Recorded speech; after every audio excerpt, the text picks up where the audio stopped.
और जिसके कवि हैं रविंद्रनाथ टैगोर। और ये जो कवि हैं रविंद्रनाथ टैगोर जी, ये बंगाली कवि थे, लेकिन इनकी कविताओं का हिंदी अनुवाद होता है। इतनी बढ़िया बढ़िया इनकी कविताएं हैं, जीवन को सीख देने वाली, तो इसलिए उनका हर भाषा में अनुवाद है।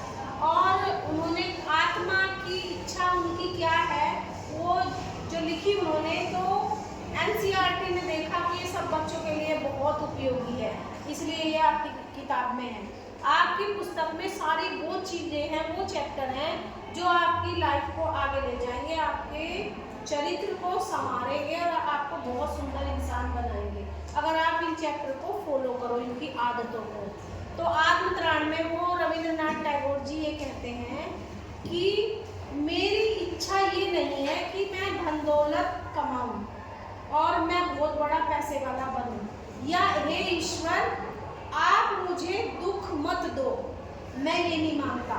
सब लोग ये मांगते हैं ना कि हे प्रभु मेरी बीमारी ठीक कर देना, मुझे स्वस्थ रखना, मुझे बहुत पैसा देना, है ना, मुझे सब बहुत सारी सुख सुविधाएं देना।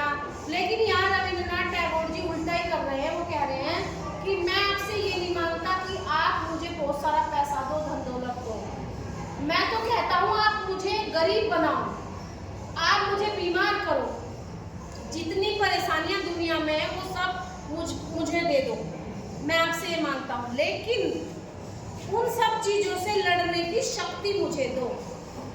समझ रहे हैं ना आप लोग, कि आप मुझे बीमार करो लेकिन उस बीमारी को सहन करूं, आप पे शक ना करूं, आपकी पूजा अर्चना करूं और आप उससे लड़ने की शक्ति मुझे दो, ये मेरे आत्मा की इच्छा है। वो दूसरे प्रकार से पूजा कर रहे हैं भगवान। हे भगवान आप मेरे जीवन में कठिनाइयों से मुझे बचाओ, ऐसी मेरी इच्छा नहीं है, लेकिन जीवन में जो कठिनाइयाँ आएंगी उनको सहन करने की मुझे शक्ति दो। बड़ी से बड़ी कठिनाई मेरे जीवन में आए, मैं घबराऊं नहीं और उसको पूरे आत्म साहस के साथ सहन करूं, मुझे ऐसी शक्ति दो। तो ये है आत्मत्राण चैप्टर, ये इसका इंट्रो है और अगली वीडियो में हम आपको इसकी सारी एक्सप्लेनेशन समझाएंगे। Thank you.